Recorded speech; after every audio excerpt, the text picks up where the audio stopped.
po. At sino po ang narito kahapon?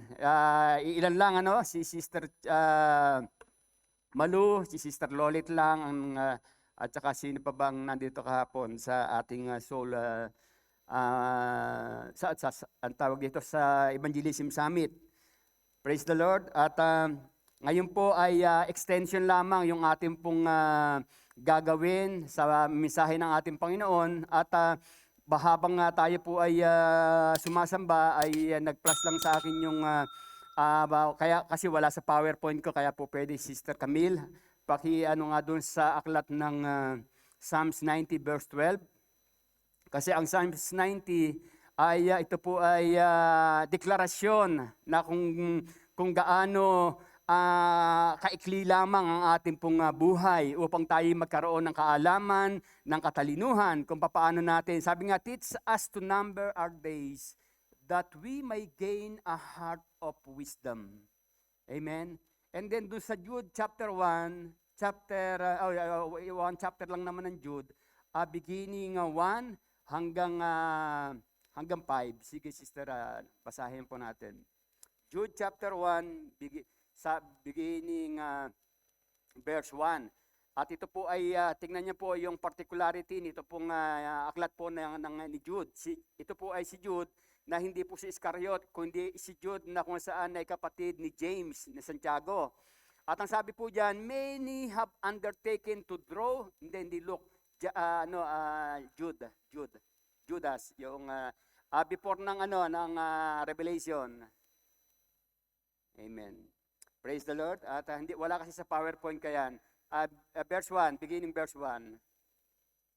Jude, a servant of Jesus Christ and a brother of James, to those who have been called, who are loved in God, the Father, and kept for Jesus. Teka muna. Tingnan niyo po yan. Jude, a servant of Jesus Christ and a brother of James. Tapos, to those who have been called, who are loved in God, the Father, and kept for Jesus Christ. Verse 2. Mercy, peace, and love be yours in abundance. Ito po, verse 1 and verse 2, mamaya tutuloy-tuloy natin, makikita po natin, kaya sinabi ko yung particularity niya, yung sa mga sulat po kasi, sa mga mababasa po natin, particular, yung mga sulat ni Paul, ay naka-address po sa mga churches, sa mga lugar, sa mga grupo. Pero ito po ay kumbaga ay naka-address siya sa mga churches o sa mga bayan. Pero ito po ating pong binasa ay pag binalikan po natin yung sa verse 1, ito po ay naka-address sa bawat isa po sa atin. Amen? Na tinawag, sabi niya, to those who have been called, who are loved in God, the Father, and kept for Jesus Christ, sa atin pong lahat. Atin po ay yan po ay atin pong i-claim na yan po ay sa atin, na naka-address sa atin yung sulat na ito. At ang kasunod niyan, yung verse 2, ang sabi po, tingnan niyo po, mercy, peace, and love be yours in abundance. Amen. Yan po ay sa ating lahat. Na kung saan ay tinawag at pinili ng ating Panginoon, na kung saan ay patuloy niyang inaalagaan, iniingatan sa pamamagitan ng ating Panginoong Yesus. Amen. At meron po siyang reminder sa bawat isa po sa atin. Alam niyo po ba kung bakit? Kasi po tayo po ay sabi nga po, we are living in the last days of last day. Tayo po ay nabubuhay sa mga huling araw ng huling araw. We are living the last days of last day. Kaya po, ganun po makikita po natin karampan yung mga bagay na kung saan ay nangyayaring pangit sa ating kapaligiran. At kung mapapansin po natin, in our time, wala pong exempted. Wala pong exempted na kung saan ay, kumbaga, ay yung mga nangyayari sa kapaligiran natin ay napaka-partikular na ibig sabihin, para kaya nga po sabi po ni Brother Eddie, he believed that these circumstances or situation is one or maybe the last wake up call ng ating Panginoon sa buhay ng bawat isa. Yung isa po yung ito na po yung final wake up calling ng ating Panginoon. Kaya nga po, pagtitignan po natin sa paligid natin, napakarami pong nangyayari na ang mga tao, instead na lumapit sa Diyos, marami po lumalayo. Instead na yumakap sa Panginoon, ay parang minsan ay nasisisi pa ang Panginoon. At alam niyo po, yun po ay hindi gawa ng tao. Yan po ay gawa lahat ng walang iba kung hindi ng dyablo. Kaya po, sabi nga po ng banal na kasulatan, mapagtatagumpayan natin ang lahat ng bagay sa pamamagitan ng Espiritu Santo na kasama natin. Verse 3, tingnan niyo po. Dear friends, although I was very eager to write to you about the salvation we share, pero I felt compelled to write and urge you to contend for the faith that was once for all entrusted to God's holy people. Meron pong nangyari dito yung urgency. Sabi niya yung urgency na bagamat siya ay gusto niyang pag-usapan, enjoy. Mag-rejoice o enjoy yung kaligtasan na tinanggap niya. Pero sabi niya, I felt compelled to write and urge you to contend for the faith that was once for all entrusted to God's holy people. And then verse 4. For certain individuals whose condemnation was written about long ago have secretly slipped in among you. They are ungodly people who pervert the grace of our God into a license for immorality and deny Jesus Christ, our Lord and Sovereign Lord. Ito po yung urgency.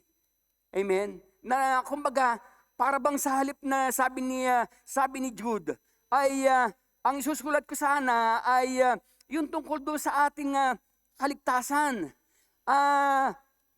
Pero nakaramdam siya ng urgency na merong siyang ibang dapat na sabihin sa atin. Na alam niyo po ba kung alin yun? Sabi niya, yung bang panghawakan nating maigi, yakapin nating maigi, kung sabi nga ni Brother Eddie, kung po pwede, i-welding natin sa ating pong puso. Ibaong natin ng malalim sa ating puso yung ating pananampalataya sa Panginoon Hesus upang hindi tayo madaya, upang hindi tayo maligaw. Dahil napakarami pong iba't ibang klase ng doktrina ang nag-arise o maaari nagiging paraan ng dyablo para tayo po ay iligaw. Imagine, sabi ko nga po kanina nga umaga sa high five natin, ay meron po mga tao na kung saan ay dumadalo sa isang bahay-sambahan, tumatagal ng 10 taon, 20 taon, 25 taon, aabot ng 30 taon, and then suddenly, bigla kang magugulat, nasa ibang church. Sasabihin ay mali yung doktrina, sasabihin ay para bang kumbaga ay parang hindi siya convinced doon sa kanyang pananampalataya. Ano po yung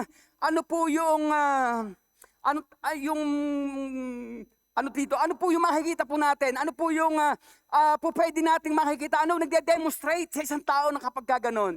Imagine, nakakaawa po. Nakakaawa. Alam niyo po bang bakit?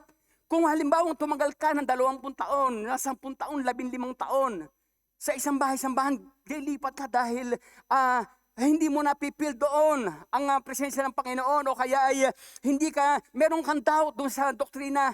Imagine, 10 taon, 15 taon, 20 taon, nabuhay kang wala kang katiyakan sa iyong kaligtasan. Hindi ka sure. You are not sure for your salvation ba? Bakit po? Because if you are sure for your salvation, hindi ka na po maghahanap ng iba. Hindi ka magpapalundag-lundag dahil nararanasan mo ang Panginoon at ikaw ay confirm ka, yung bang ikaw ay convinced na ikaw ay saved. Pero kapag ang isang tao ay mayroon pong, sabi nga po, ang isang taong walang pananampalataya ay katulad ng ipa, na kung saan humangin ay doon pumupunta. Pero kapag ang isang tao, sasabihin ko po sa inyo, katulad po ng sinabi ni Paul, ni Jude, kapag tayo po ay aware doon po sa ating pong pananampalataya sa ating Panginoon, anuman ang dumating, marinig man natin iba't ibang klase ng mga doktrina, hindi po tayo matitinag. Hebrews chapter 12 verse 1 and 2, yamang tayo naliligid na makapal na saksi, iwaksin natin ang lahat ng kasalanan. Lahat ng mga bagay na pumipigil sa atin, lahat ng kasalanan, ano po ba yung kasama doon sa mga kasalanan? Yung pagkakaroon mo po ng self-ambition. Meron kang self-ambition, meron kang mga bagay na kung saan ay pangsarili. yung selfish ambition na kung saan ay hindi baling mag-cause ito ng confusion or etc. Basta ang importante ay maabot ko yung aking ambisyon. Ito po ay isa pong kaparaanan na ginagawa ng dyablo para maging ang mga taong nananampalataya ilayo sa Panginoon. At alam niyo po, kaya ko po binano ito, sa panahon po natin ngayon, hindi lamang po natin yakapin at i-welding sa ating puso yung ating pananampalataya sa ating Panginoong Hesus, na tiyak, walang pasubali, na tayo dadalhin doon sa langit. Hindi lamang i-welding, kung hindi ito i-share din po natin. Ibahagi rin din natin. Dahil hindi na po ito yung time. Nakakalungkot po, hindi po ba? Napakaraming mga tao. Nakakagulat po nung nakaraang itong linggo nito. Tingnan niyo po, kung sabi nga po yung binasa natin, "Oh Lord, help me to number my days so I can gain wisdom." Di ba? How to use this life. How to live this life. Help me to number my days. Kasi sabi, doon po kasi sa aklat ng Psalms 90, makikita po natin doon sinabi, yung inulit doon sa aklat ng 2 Peter chapter 3, na ang isang araw sa atin ay katumbas ng 1,000 taon sa Diyos. Na tunay nga naman, sabi ni David, tunay nga namang napakaikli lamang ng buhay.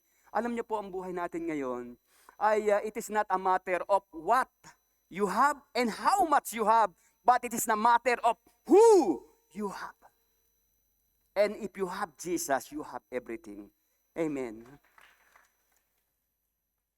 Kaya po sa isang verse 5, sabi niya, "Though you already know all this, I want to remind you that the Lord one time delivered His people out of Egypt, but later destroyed those who did not believe." Amen. Dito po makikita natin, ang Diyos ay mabuti sa mga taong tapat. Pero sabi nga, even the Israelite na inilabas niya out from Egypt. Pero nang sila po ay, but later all, sabi niya, destroyed those who did not believe. Ay yung iba dyan nag-rebel, ang nakalagay sa ibang mga translation. Yung iba turn away, yung ibang mga kuwan. Kaya nga po, sabi niya, but later destroyed those who did not believe. Kaya sa bawat isa po sa atin, ganun po katindi yung pagsasabi pag napakinggan po natin si Brother Eddie na nagsasalita, sasabihin niya, ay akong po ina-welding, ibaon sa ating mga puso, kumbaga, para bang hindi na mawawala yung ating pananampalataya, yung ating kaligtasan sa ating Panginoon. Amen? At ang sabi nga po, ito po ay dapat po nating ibahagi. Ngayon po, dadako po tayo sa mensahe. Pakislide yung aking PowerPoint na.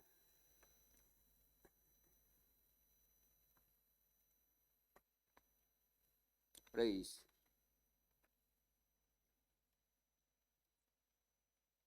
Yan, Jesus, soul for Jesus, I am ready.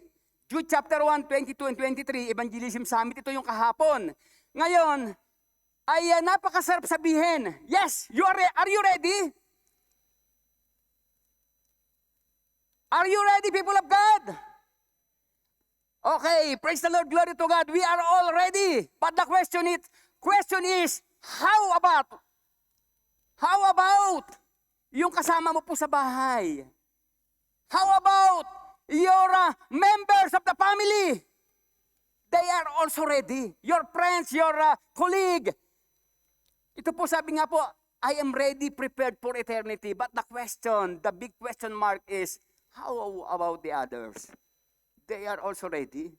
Ito po. Kaya nga po, sabi nga po, kapag halimbawa gusto nating maging makapag-soul for Jesus, alam niyo po ba kung anong panalangin na dapat nating hingin? Yung puso ng Panginoon. Dahil pag hindi po natin nadama ang puso ng ating Panginoon Hesus, pag hindi po napasa atin ang puso ng ating Panginoon Hesus, napakahirap po mag-evangelize. Napakahirap po mag-share ng salita ng Diyos. At isa po pang dahilan kung ba't hindi tayo nakapag-share ng mensahe ng Diyos, alam niyo po ba kung bakit? Alam niyo po kung bakit? Isa pong number one na dahilan kung bakit tayo personally meron tayong doubt doon sa hawak natin na salvation. Tayo mismo hindi tayo ganun kakumbinsido. Pero Kaya yun po yung dapat po natin gawin. Kaya nga sabi po yan, Jude chapter 22, tingnan niyo po, 23, be merciful, maging mahabagin to those who doubt. Save others by snatching them from the fire. To others show mercy mixed with fear, hating even the clothing stained by corrupted flesh. Ang sabi po, yung sa susunod sa New Living Translation, paki-slide uli, another, Jude pa rin yan. And you must show mercy to all those whose faith is wavering. Dalawang, kumbaga, sabi niya, rescue others by snatching them from the flames of judgment. Show mercies to still others. But do so, sabi niya, with great caution, hating the sins that contaminate their lives. Ito po, sabi po una, you must show mercy to those whose faith is wavering. Yung mga nanghihina, di ba? Yung mga may pananampalataya, tapos parang nanlalamig, ay sabi rito, paraphrasing, we have or we need to show our mercy by maaaring tapping their neck, hindi po ba? Or reminding them of yung sitwasyon na meron po sila.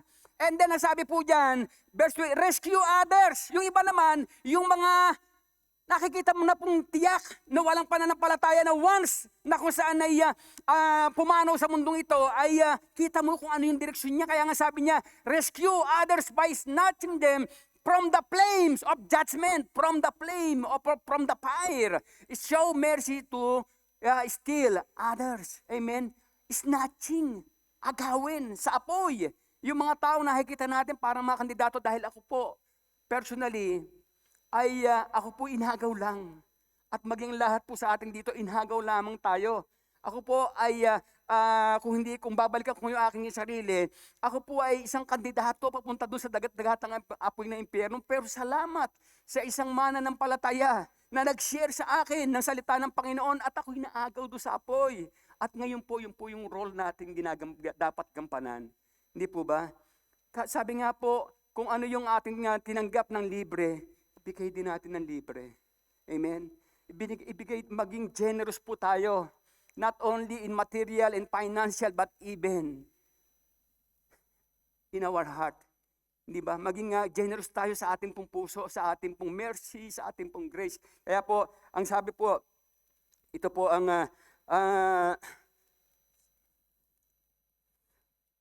ating pong topic, ang ating pong pag-uusapan ngayon, heto po.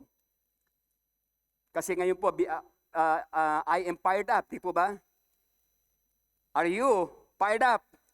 Amen. We are fired up. Amen. Be fired up and stay fired up. Ang sabi po dyan, napakadaling mag-apoy.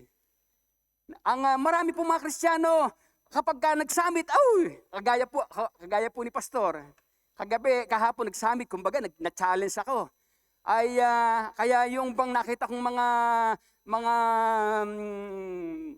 tawag dyan, mga strategies na ginawa, pinakita kahapon, parang na-challenge ako, gusto kong i-apply. Kaya ang kanina, kinausap ko agad si Kuya Lupito, at mamaya, gather natin yung mga kalalakihan kahit na, basta i-respect lang natin yung social distancing, mag-meeting tayo sandali. Challenge. Na-challenge ako doon sa, ibig sabihin, ay dahil after ng summit, medyo nag-apoy na naman. Pero alam niyo po ba, most of the time, what is the problem? What is the problem most of the time? Hindi po nami-maintain. Hindi po ba kahit tayo po, kapag tayo po ay nag-iihaw ng mga masarap na karne, kapag hindi natin nami-maintain yung baga, ay makugulat ka, yung karne, hindi mo na maluto. Hindi ba? Dahil wala nang apoy. Kaya ang ginagawa, mini-maintain. Hanggat merong iihawin, mini-maintain. At maging sa mga fireplace sa loob ng bahay. Kapag walang heater, meron kang kamino o fireplace. Pagkatapos ay kagaya niyan. Pag hindi mo i-maintain yung apoy, ay mawawala. Alam niyo po, maraming Kristiyano ganun. Biglang init. Kaya alam niyo po, ako po, ang prayer ko, Lord, always restore our first love to you and even all the people na kung saan ay parang nanlalamig na, restore their first love to you and revive even yung their passion to serve you. Revive even their passion to serve you. Kaya po, ayan, be fired up and stay fired up. Ang ating pong text, ito po, Exodus chapter 33, verse 2, 2 Timothy chapter 1, verse 6, and Revelation chapter 2, verse 4, and then Revelation chapter 3, verse 16.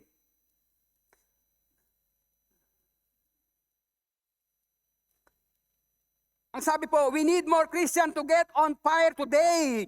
What we need more than that is for Christians to get on fire and stay on fire. It seems that so many today get fired up, and 2 weeks later or 1 week later, they are in the dumps, missing church, doubting their salvation, giving into temptation, vulnerable, weak, and discouraged, thinking about quitting on God. Imagine, sa bandang huli, ang apoy-apoy sa bandang huli, makikita mo, ang iniisip na, ay kung paano magkukwit na, ayoko na, pagod na ako. Ayoko na, dahil si pastor ganito, di ba? Si brother ganito, kumbaga marami nang nakikitang negatibo, ayoko na. Samantalang nung una, fired up. Lahat gagawin, pastor, ano po papagawa? Saan po tayo susugod? Di ba? And then suddenly, biglang manlalamig, makikita napakaraming pangit. Kaya po Hebrews chapter 12, verse 1 and 2, yamang tayo naliligid na makapal na saksiwaksi natin lahat ng kasalanan. Di ba? Lahat ng pumipigil sa atin at ituon lamang natin yung ating pansin kay Kristo, ang ating paningin kay Jesus, na pinagmula ng ating pananampalataya at magbibigay ng kaganapan.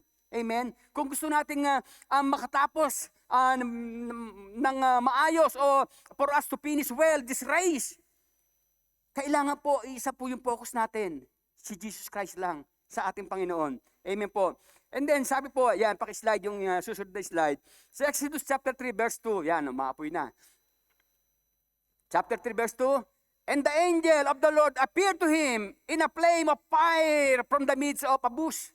So he looked, and behold, the bush was burning.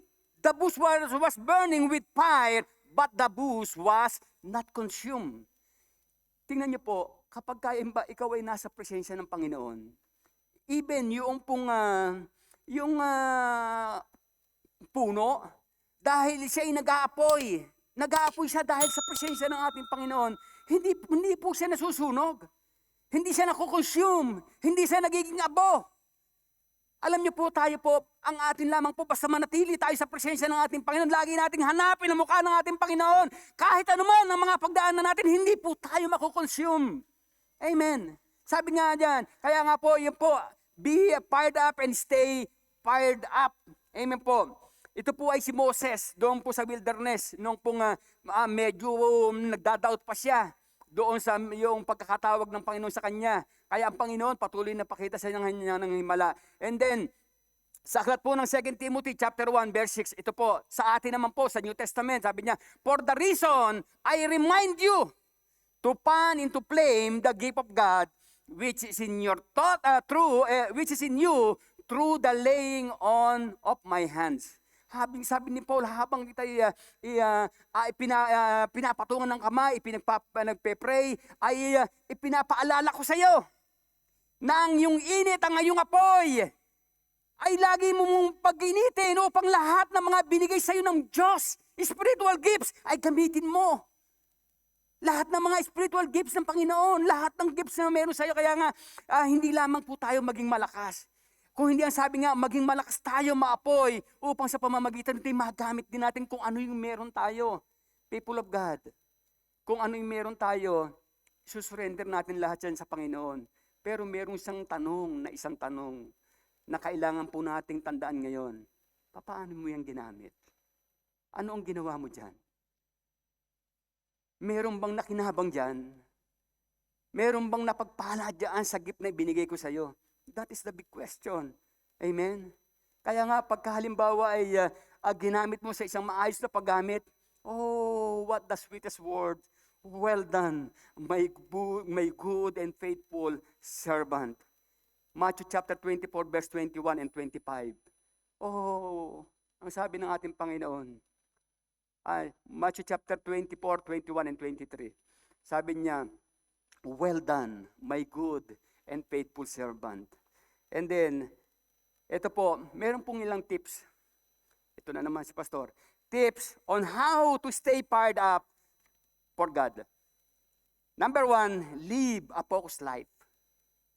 Ito po yung sometimes nagiging problema kung bakit hindi po nag-i-stay na maapoy, excited, hindi nag-i-stay na ready, hindi nag-i-stay na masigla ay dahil doon sa focus ng buhay. Hindi ba? Sometimes ang init-init, hindi ba? Tapos palabas ko na yung tatlong nandyan, susunod dyan. Identify cold logs, feed your fire. And then, doon sa number 1, sabi po dyan, ay sa Revelation chapter 2, ito po yung nilagay ko po dyan, you have persevered and have endured hardship for many name and have not grown weary. Ito po ang ating Panginoon Jesus, kaya nga live a focused life. Yet sabi verse 4, yet I hold this against you. You have forsaken the love you had at first. Ano po, live a focused life. Alam niyo po ba kung bakit yung focus, sabi nga, look unto Jesus, the author and the perfecter of our faith. Bakit po live a focused life to Jesus? Lagi nating isipin na lahat ng ginagawa natin, pinagmamasdan tayo ng Panginoon. Imagine, dito po sa aklat sa Church of Ephesus, sabi po niya, you have persevered and have endured hardship for many name and have not grown weary. Alam ng Panginoon. Alam niya yung lahat ng ginawa ng mga nandoon sa Church of Ephesus. And yet, I hold this against you. You have forsaken the love you had at first. And then, pakislide, another Revelation chapter 3, verse 16. So because you are lukewarm, neither hot nor cold, I am about to spit you out of my mouth. Ito po yung kung narinig natin yung the sweetest word, ito naman yung the bitterest word. Di ba? Yung bang sasabihin ng Panginoon na isusuka kita. I will spit you out of from my mouth. Yun po yung isa yun sa bitterest word. Amen. Kaya po, live a focused life, ay ito lamang po natin yung ating pong paningin sa ating Panginoon. Dahil pag hindi po nalihis po yung ating pong paningin, napakadali po. Tingnan niyo po yung kabayo. Hindi ba yung kabayo? Sabi nga yung kabayo ay para yan hindi, kumbaga yung direksyon niya ay tama, naglalagay dito ng takip, di ba? Parang nakatingin lang siya doon sa diretsyon ganon. Siguro tayo spiritually, dapat lagyan natin ng ganito yung ating di ba? Maglagay tayo sa ganito, yung sa spiritual realm. Lagay natin dito na hindi na tayo nakakakita ng mga bagay na po pwedeng mag-distract sa atin or mag-snatch ng ating pong atensyon. Dahil ang sabi nga po, for us to finish well, we need to focus our eyes to Jesus, the author and the perfecter of our faith. Marami po kasing po pwedeng magligaw sa atin. Sometimes, even blessings, we will consider blessing. Pero, ang alam nyo po, lahat ng mga biyaya at pagpapala ng Panginoon, kapag gusto nating hingin yung confirmation, o i-assure natin na ito nga ay blessing ng Lord, alam nyo po ba kung paano nyo mako-confirm? Pag ang isang bagay na binigay na pagpapala sa iyo ng Panginoon ay isang kaparaanan para masigit kang lumapit sa Kanya, that is the blessing. Pero ang isang bagay, kapag binigay sa iyo at magiging dahilan para lumayo ka sa Kanya, that is a curse. Hindi po yung blessing. Sabi nga, what can we gain? Di ba? What a profit a man to gain this whole world if he lost his own soul? Ang sabi po naman ng nakasulatan, anong magiging pakinabang Kaya nga po, ang lagi po nating lagi po nating i-focus yung ating paningin. Paulit-ulit kung sinabi kanina, yamang tayo naliligid ng makapal na saksi. Iwaksin natin ang lahat ng kasalanan. Amen. Lahat ng kasalanan, lahat ng mga bagay na kung saan ay humahad lang sa atin, pumipigil sa atin doon sa takbuhing ating sinalihan. Paulit-ulit nating maririnig. Pero ako po, alam niyo po, personally, gusto ko po kayong encourage na huwag niyong kakalimutan. Hebrews chapter 12, verse 1 and 2, or buong chapter, lagi niyo pong babasahin. Hebrews chapter 12, huwag niyong kakalimutan. Hindi lamang ngayon, ilagay po natin sa Bible, sa ating pong note, lagi po natin babasahin. Dahil kapag kaya halimbawa, medyo nadi-discourage tayo, tingnan lamang natin. Pag nahihirapan tayo, ang sabi nga ng ating Panginoon dyan, pag binasa mo yan, ay ang Panginoong Hesus mismo sabi niya, hindi pa humahantong sa pagdanak ng inyong dugo. Hindi ba ang paglaban nyo sa mga kasalanan, sa verse 3. And then verse 4 sabi niya, nakalimutan nyo na ba? Sabi, nakalimutan nyo na ba ng ating Panginoon? Ang ating Panginoon Hesus ay tiniis niya lahat hanggang sa ipako doon sa cross. At makikita po natin dyan sa aklat ng Hebrews chapter 12, dyan din natin makikita yung sometimes nakakaranas tayo ng pagtuturo. Sasabihin dyan, ay pag medyo nasasaktan tayo, sasabihin dyan ay nakalimutan mo na ba yung panawagan na ang sabi ng banal na kasulatan, kapag ikaw ay tinutuwid, ay matuwa ka pag itinutuwid ka ng Panginoon. Bakit? Dahil itinuturing kanyang anak. Diyan din po yun. Kaya always focus to Jesus. Yan lamang po ang ating pong dapat na ano. And then, number 2, identify cold logs. Ano po yung cold log? Sabi po, cold water log, logs of wood does not help the fire burn. It's okay that you are surrounded with people who have no fire of God inside them. But if they are your only source of fellowship, then you have a big problem. You are in a big trouble. Amen? Kaya nga po, sabi nga po, ano po yung, kapag halimbawa, yung identified cold logs, yung po bang, ay yung kahoy o yung troso na kung saan ay basa, na kapag merong nag-aapoy, tapos yun yung ilalagay mo, ay hindi po ang magiging tendency po ay pwedeng hindi sumiklab yung apoy, but rather mamatay dahil po doon sa basang troso na inilagay. Kumbaga para ka nagbuhos ng tubig. Kaya nga po, identify the cold logs. Kung ano yung nakikita mo na po pwedeng magpalamig sa iyong excitement na maglingkod sa Panginoon, kung alin yung po pwedeng mag-alis sa iyo sa excitement na kung saan ay masunod mo yung magawa mo yung kalooban ng Panginoon, sabi niya identify.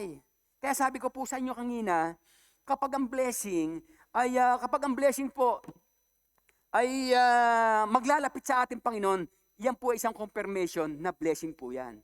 Pero kapag ang isang tingin natin ay blessing pero ilalayo tayo sa Panginoon, mag-pray po tayo sa ating Panginoon. Amen.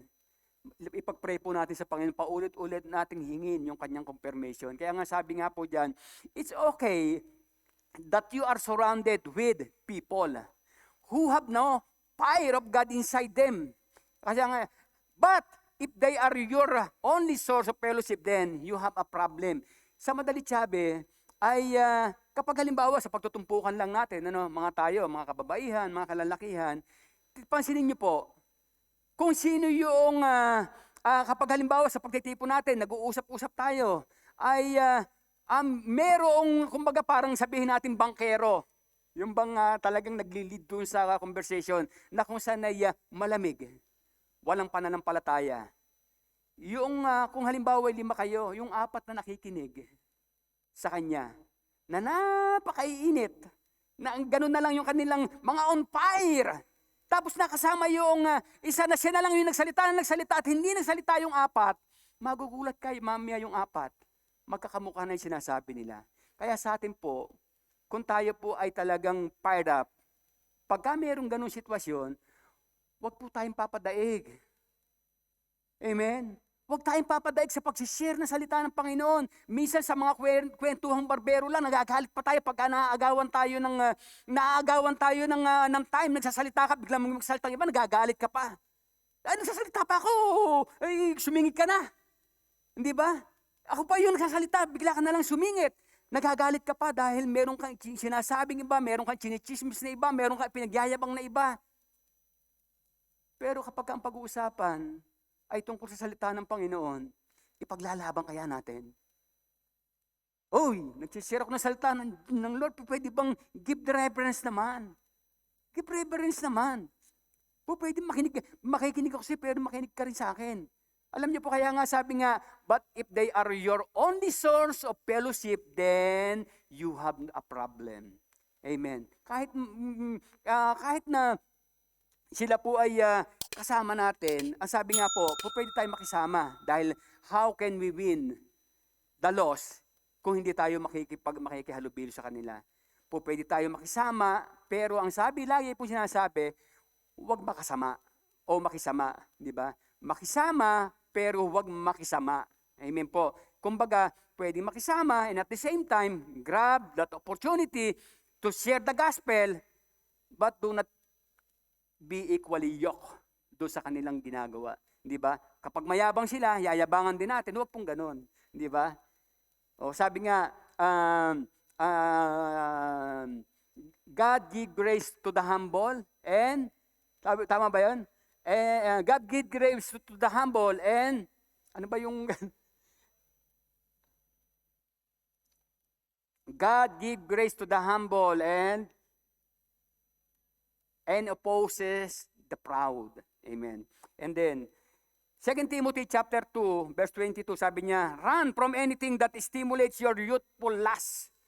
Instead, pursue righteous living, faithfulness, love, and peace. Enjoy the companionship of those who call on the Lord with pure hearts. Amen.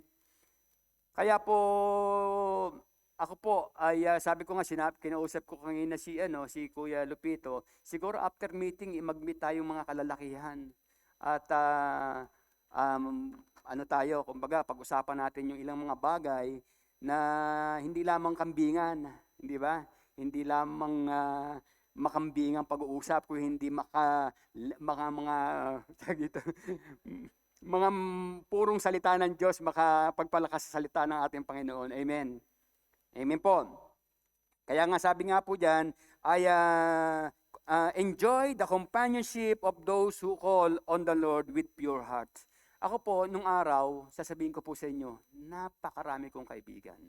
Sabi ko nga po kay Sister Malu, eto narinig ako ng mga, baka nanood yung mga taga-amin sa Bustos. Kung nung araw ay kakandidato, papasok ako ng politika sa amin sa Pilipinas, mas malamang malalabas ako.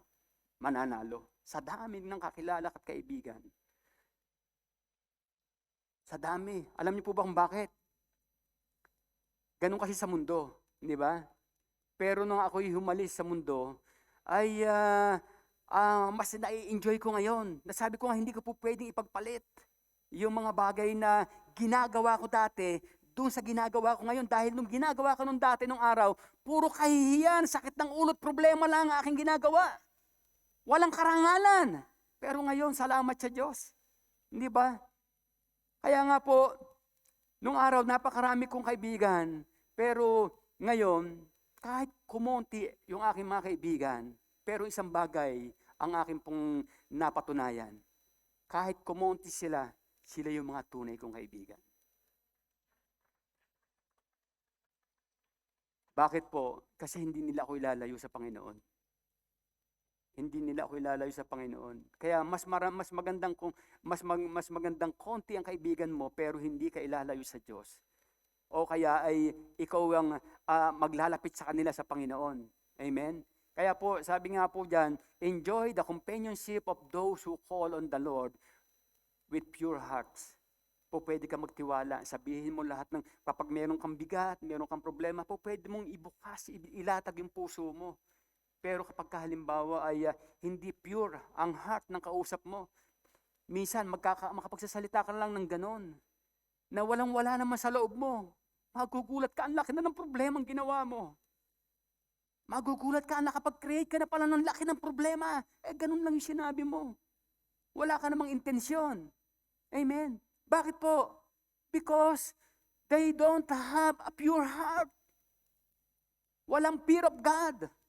Kaya po sabi nga po dyan, napakaganda po, enjoy the companionship of those who call on the Lord with pure hearts. Kaya kung gusto po natin maging malakas at matiling fired up, hanapin po natin yung mga tao na kung saan ay po pwede magpalakas sa atin. At kapag tayo malakas na, yung lakas natin na yun, isi-share din natin sa iba. Lalo na doon sa mga tao na nangangailangan. Amen? Ang basta importante lang, ay hindi ikaw ang maaapektuhan kung hindi ikaw ang aapekto sa kanila. Amen? Remember, 1 John chapter 4, verse 4, ano po nakalagay doon? Greater is Jesus who is in us than Satan who is in this world. We have that authority. Pansinin niyo po, pag ikaw ay nagsasalita sa isang tumpukan, kapag sa isang tumpukan, pansinin niyo lang po ito, maging observer lamang tayo. Sa isang tumpukan, kapag ang isang tao na nabubuhay sa mundo, salita ng salita. Salita ng salita. Pero ikaw ay nandoon ka sa right position, ha? Kasi mayroong mga Kristiyano na talagang kapag nagsalita ay bumabalik sa kanya yung kanyang sinasabi. Dahil sabi nga yung ang sabi nga po kasi walk your talk, di ba? Yung kung ano yung living out, di ba? Living out the full gospel, di ba? Ano mo yung ipakita mo sa buhay mo kung ano yung isinishare mo. Ngayon, pag pansinin niyo po, nagsasalita sa isang tumpukan. Yung halimbawa isang ungodly nagsasalita. Tapos bigla kang nagsasalita ng pwede ba tayo mag-pray sandali?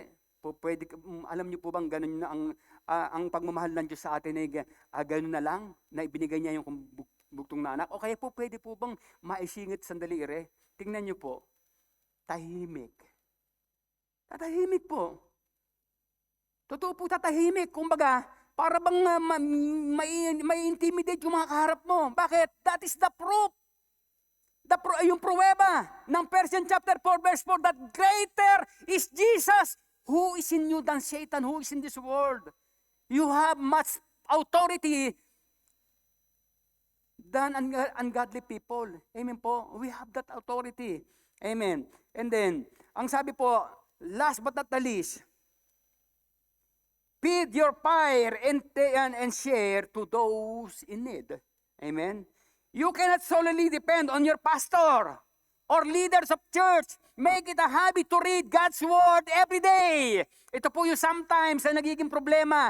How can I share something that I don't have? Don't sleep without that little something engaging your heart to go the extra mile for God. Amen. There's no word more powerful than the word that God speaks directly into your heart. Amen. Okay, praise the Lord. Every Sunday nakikinig po tayo dito. Nakapakinig tayo ng mensahe ng Panginoon na inspired tayo. Pero alam niyo po bang mas higit kang ma-inspired pag ikaw mismo yung nagbabasa ng salita ng Diyos at doon sa binabasa mong salita na nangusap ang Panginoon. Alam niyo po bang yung sinatawag na Rhema word na para bang gustong-gusto mong ipagsigawan, gustong-gusto mong i-share alam mo, minabasa ako sa Bible, pero pag binasa mo, iba yung pagkakabasa, ha? Pag ang sinabi, I can do all things through Christ who gives me strength, ganun nakasulat. Pero pag sinabi sa'yo, ay iba yung sinasabi. Iba yung sinasabi. Kumbaga malaman. Bakit po? Buhay ang salita ng Diyos. Sa pamamagitan ng kanyang salita, diyan po siya nangungusap sa bawat isa po sa atin. Kaya nga sabi nga diyan, there's no word more powerful than the word that God speaks directly into your soul. Dito ko po makakagawa ng sermon. Kaya magagalit ka kay pastor pag hindi ka inyasign, kapag meron kang ganyan. Pag hindi ka binigyan ng pagkakataon na makapag-share, magagalit ka.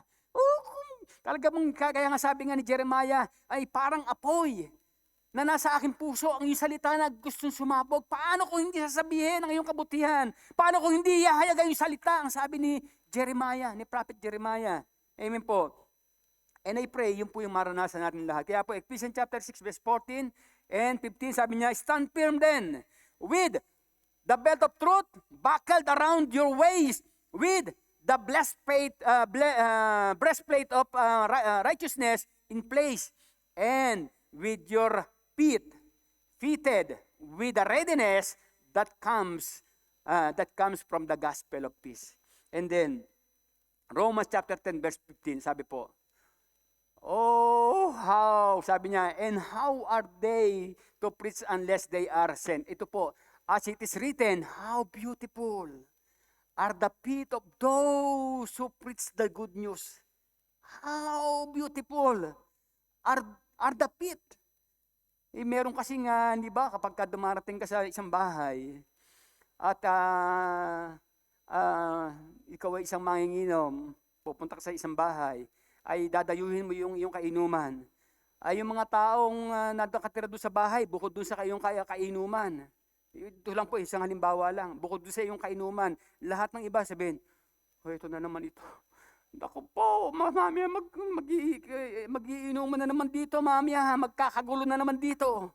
Mamaya, ano na naman, kami na naman ang haharapin nung tatay o nung kuya. Di ba? Pero ang sabi nga po, how beautiful are the feet of those who preach the good news. Kapag dumarating, sabi nga, oh, kay gandang pangmasdan ang mga taong dumarating may dalang magandang balita. Di ba? Pag dumarating sa bahay, oh, ito na naman si pastor, ito naman si brother, si sister, praise the Lord! Papasok na naman ang biyaya ng Diyos sa aming tahanan. Oh, how beautiful are the feet of those who preach the good news. Amen. At alam niyo po bang isang bunga, ang napakaganda dyan, yung nagiging bunga. Yung nagiging bunga nung ipinapahayag natin ang salita ng Panginoon. Kapag ipinahayag natin ang salita ng Diyos, mayroong mga taong napakapapangit ng buhay na babago.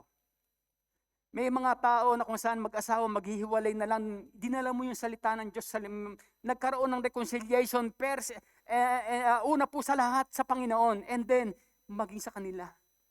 Hindi ba? Nagkaroon ng reconciliation sa kanyang relationship sa Diyos. And then, nag-flow maging sa kanyang asawa, sa kanyang anak, sa kanyang mga kapatid. Nag-flow yung reconciliation. Yun po yung kagandahan na kapag ang salita ng Diyos ay binahagi natin, na hindi lamang nagkakaroon ng assurance sa salvation, kung hindi nagiging biyaya at pagpapala pa sa buhay ng mga maraming tao na po pwedeng one day, yung sinyeran mo kagaya ni Atenida, sinyeran po niya si Pastor Benny, lagi naman pinapatutuo ni Pastor Benny. Ngayon ay nung sineshare nila si Pastor Benny, ganyan kahaba ang buhok at meron pang hikaw. At talagang ngayon naman medyo bakas pa ng konti, di ba? Yung kanyang parang medyo may dating, sabihin natin. Ano lang illustration lang, Pastor, with reverence.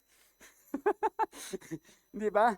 Pero ngayon nakita niyo po, sa pamamagitan ng kanyang buhay, ang dami na pagpapala, daming naliligtas. Dahil po sa isang tao na kung saan ay hindi tumigil sa pagsishare ng salita ng Diyos. Oh, how beautiful are the feet of those who preach the good news. Iyon po. Alam niyo po, yung dinadala natin salita ng Diyos kapag sinishare natin, ito po ay hindi po yan po pwedeng itumbas sa malaking halaga. Alam niyo po, si Sister Malu kasi ay bago ako lumabas, ay merong isinyer doon sa aking Facebook na yung palang yung anak ni Henry C. Jr. na si Jane Christina C. ay namatay na. 29 years old lang. 29 years old, napakabata. At alam niyo po, ay itong bata ay namatay siya na 29 years old lang. At alam niyo po, doon sa alam naman po natin gaano sila kayaman, ano po. At nakakatuwa, bukod sa sila ay napakayaman, multi-billionaire, dahil alam po natin ang SM, di po ba? Ay yung batang namatay ay born again Christian. At siya po ang naging instrumento para ang kanyang pamilya, ang kanyang mga magulang ay madala sa ministeryo ng ating Panginoon. At alam niyo po, na ngayon pumanaw siya, yung kanyang mga magulang ay okay, merong lungkot. Pero at the same time, ay wholeheartedly accepted nila bagamat sila nalulungkot. Bakit po? Dahil bago nangyari yon doon sa buhay ni John Christine, ay na-share niya yung gospel doon sa kanyang mga magulang. Kaya nga, ang sabi ng kanyang mga magulang, siya ang nagdala sa amin para makakilala sa Diyos. Kaya alam namin, kaya yung ama kasi nagsalita, kaya alam nila na ang kanilang anak yung mga time na ito ay kasalukuyan nagse-celebrate o sineselebrate ni Jesus Christ at narinig na niya yung well done my good and faithful servant. Amen. Nasa madalit sabi, yung po yung kanyang kayamanan na iniwan do sa kanyang mga magulang na hindi lamang sa kanyang pamilya na hindi katumbas ng kayamanan na meron sila. Na bagamat sila ay multi-billionaire, pero higit na kayamanan yung kanilang tinanggap dahil ang ating Panginoong Hesus tinanggap nila sa kanilang buhay. Amen. Praise the Lord. Maging sa buhay po ng ang bawat isa po sa atin. Amen. Hindi man po tayo ganung kayaman, pero sabi ko nga po kanina, our life is not a matter of what you have or how much you have, but our life is a matter of who you have. Amen. If you have Jesus, yaman mo. Di ba? Ikaw pala si, ang tawag dyan? Ikaw yung, sabihin, hindi ka lang si Henry C, kundi ikaw si Henry Rich. Di ba? Praise the Lord. Konti lang. James chapter 5. James chapter 5 verses 19 and 20. Sabi po, tingnan niya po dyan. My brother and sister, if one of you should wander from the truth and someone should bring that person back, remember this. Whoever turns a sinner from the error of their way, they will save them from death and cover over a multitude of sins. Amen. Ang sabi po diyan, my brother and sister, if one of you should wander from the truth, kumbaga parang nahiwalay na yung from the truth and someone should bring that person back. Ito po yung kapag halimbawa para kang medyo nanlalamig, naliligaw na ng bahagya, tapos ikaw yung tao na ikinukumbik, ginagayad ng Lord para ibalik muli. Ang sabi nga niyan, remember this, whoever turns a sinner from the error of their way will save them from death and cover over a multitude of sins. Ito po ay sabi po ni James. Sa aklat po ni James, ibig sabihin, ito po yung isang karangalan na imagine, naging vessel tayo, maging instrumento tayo ng ating Panginoon, winning the lost to Christ. Ayan. Nakita niya po yung tawag dyan, yung mga, sabi nga, Jesus desperately wants soul saved from hell.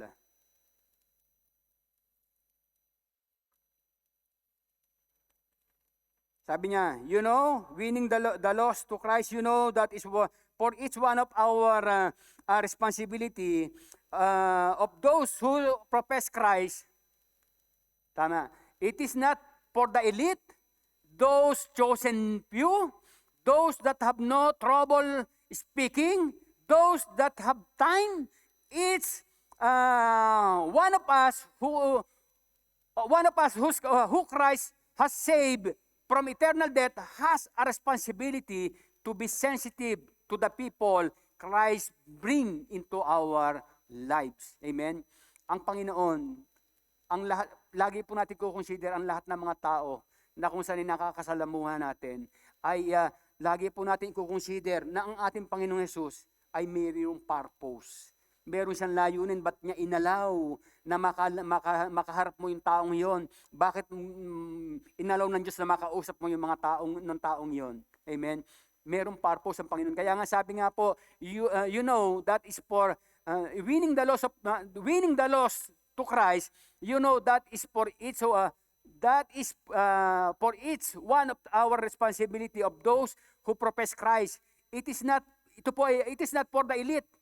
Those chosen few, those that have no trouble speaking, those that have time, kung hindi, ito po ay para po sa ating lahat. Each one of us who Christ has saved from eternal death has a responsibility. Amen po. Conclusion, we have a responsibility as a believer to share our faith and experiences of God. Sabi niya dito, we are to be disciples to those who we live around, work around, and have relations with. We are to be the light to a darkened world. Amen. Kaya nga po, lagi po nating i-consider na every time na tayo po ay pwede nga tawagin na yung ating pong worship leading team, every time na tayo po ay makaka-encounter ng mga tao, nakita po natin na wala pang tamang relasyon sa Panginoon,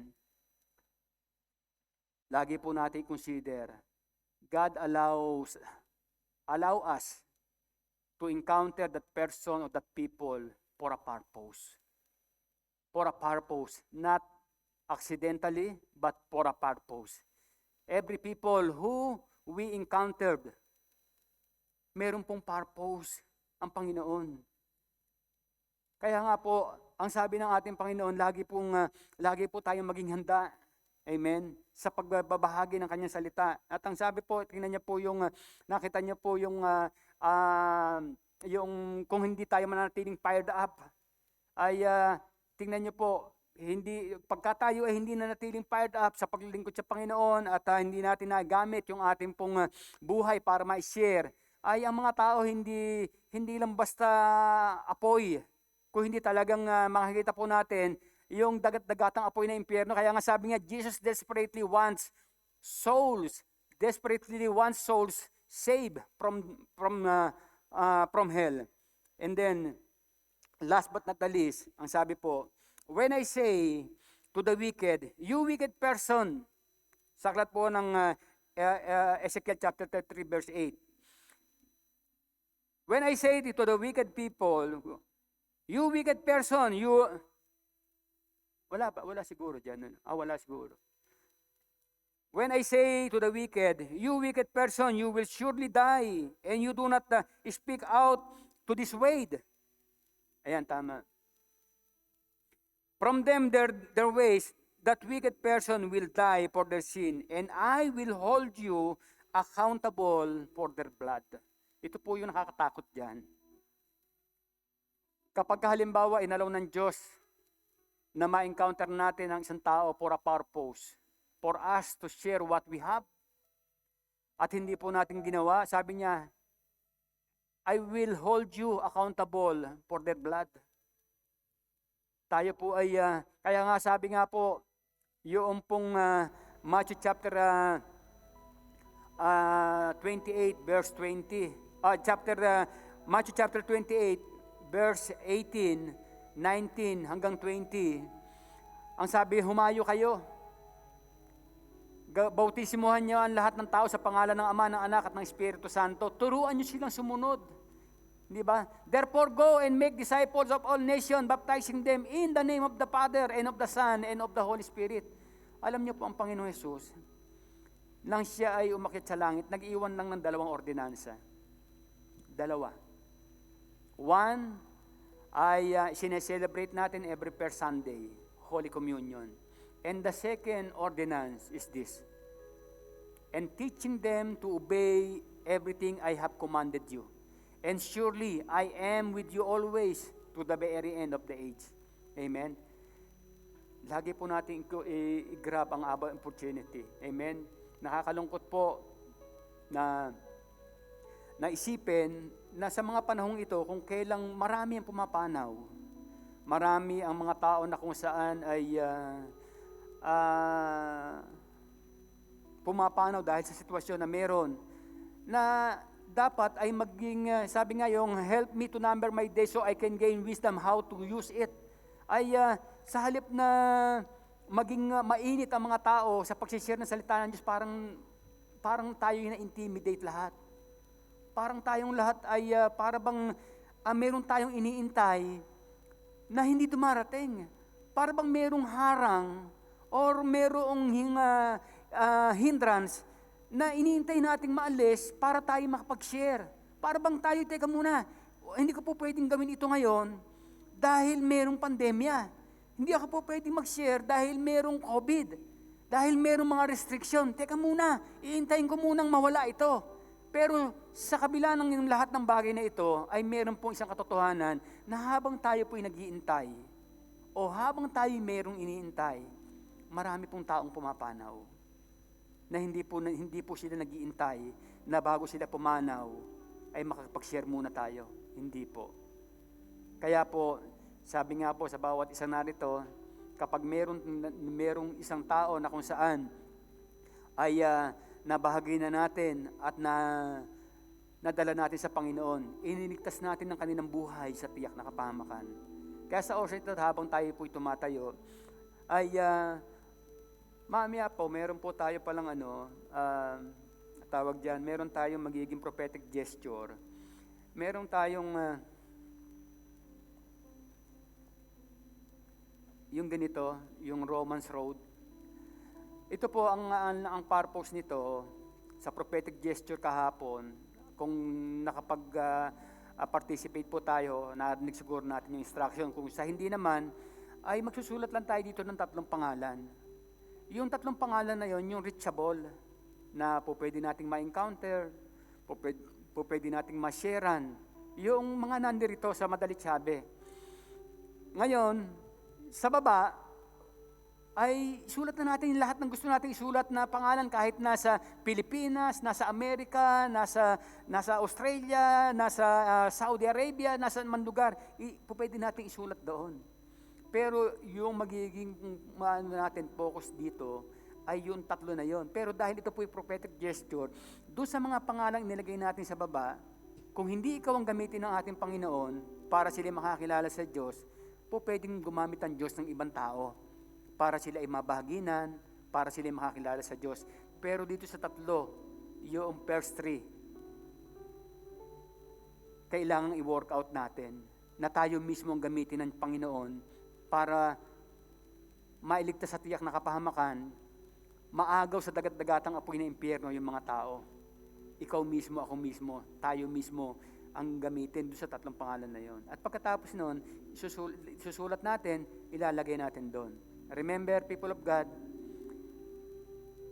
Ezekiel chapter 32 verse 27, I am the creator of all flesh, and nothing is too difficult for me. Pakilabas niya ngayon sa Psalms chapter 2 verse 8.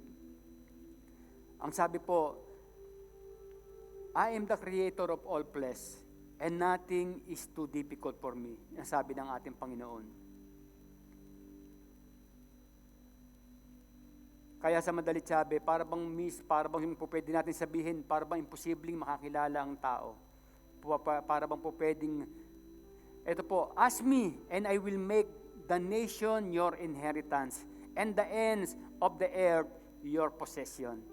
Ang sabi lamang po dito, para bang inano lang natin dito, Jeremiah 33 verse 3, I call unto me and I will answer you and I will show you great mighty things that you know nothing about. Ito po specific, ask me and I will make the nation your inheritance, the ends of the earth your possession.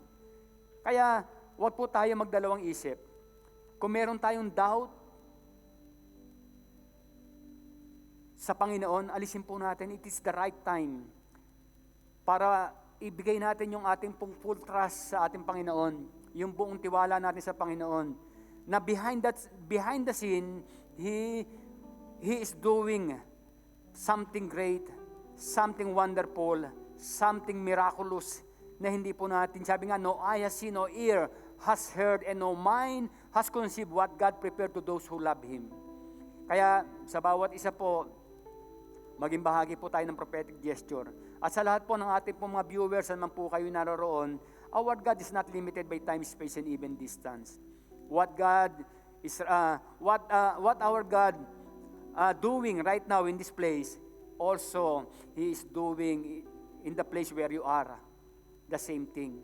Kaya po sa lahat po ng mga viewers natin, ay kung paano pong pinagpapala ng Diyos at tinutugon ng Diyos ang panalangin sa lugar na ito, maging sa lugar po na kinaroroonan nyo, ay idulog po natin sa Panginoon ang ating pong mga panalangin, especially kapag ito po ay kaligtasan para sa ating pong mga mahal sa buhay.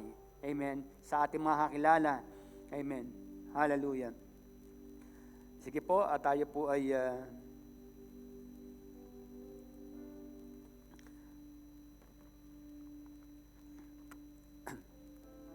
hallelujah. Tayo po ay manalangin. Dakilang Diyos, sa maraming sumasalangit sa oras na ito, narito po kami. Dumudulog kami sa iyong banal na trono, nagpapasalamat.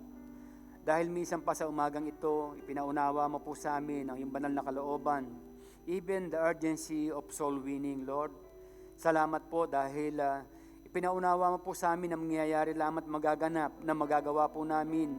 Ang iyong pinagagawa sa amin na kami po ay mag-evangelize, mag-soul win, at makapag-alay, Panginoon, ang mga tao, Panginoon, sa iyong banal na harapan. Kung kami po ay mananatili po mga excited, Lord God, kung kami po ay mananatiling mga fired up, kaya naman sa oras na ito, dumadalangin po kami, patuloy mo po kaming samahan, pagharian at pangunahan, turuan, banal na Espiritu, sa bawat sandali ng aming pong mga buhay. Dahil alam po namin, mananatili lamang kaming mainit, mananatili lamang po kaming mga fired up, Lord God, kung ikaw ay laging kasama namin sa aming pong buhay. Salamat ng maraming dakilang Diyos, at ipinagkakatiwala ko po sa iyo ang bawat panalangin na meron ang iyong mga anak, at maging sa lahat po ng aming pong mga viewers, saan man sila naroroon. I pray, Lord God, continue to touch even each one of them, and release even the answer of their prayers, Lord God. Show them that you are the God who is not limited even by space, even by time and distance, for you are the God who is everywhere. You are the God who is almighty, and your eyes run through and throughout the whole earth to show that you are great and mighty to those whose heart is loyal to you. Panginoon, salamat po ng maraming. Kaya naman, Panginoon, patuloy po namin tinitiwala sa iyo ang buhay ng bawat sa po sa amin, maging sa lahat po ng aming pong mga viewers. At sa oras na ito, itinataas po namin sa iyo ang aming pong mga kamananampalataya sa iyo, Panginoon, na saan man sila naroon, in particular, yung mga may sakit karamdaman. We pray, Lord God, for your divine healing. Touch each one of them, Lord God, in the mighty name of Jesus, and release your complete and absolute divine healing, Lord God. You send forth your word and heal them and save them from destruction in the mighty name of Jesus. And we believe, O God, that by your stripes, we are all healed in the mighty name of Jesus. Salamat po ng maraming, dakilang Diyos. Ipinagkakatiwala po namin sa iyo ang lahat-lahat ng bagay, maging aming pong mga buhay. Hallelujah.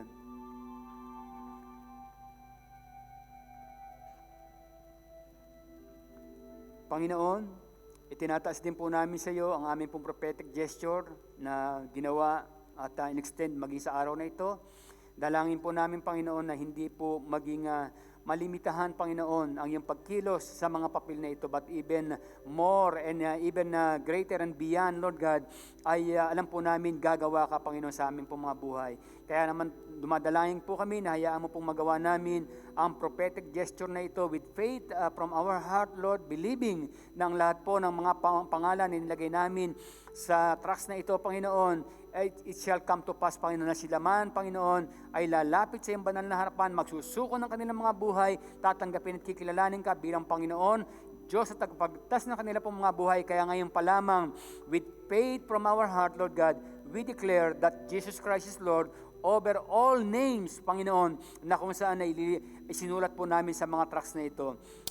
We declare, Lord God, their salvation in the mighty name of Jesus. In the mighty name of Jesus. We declare, Lord God, the Lordship of our Lord Jesus Christ in their lives, in the mighty name of Jesus. In the mighty name of Jesus. Salamat na maraming dakilang Diyos, at patuloy po namin itinitiwala sa iyo ang lahat-lahat ng bagay. Hallelujah.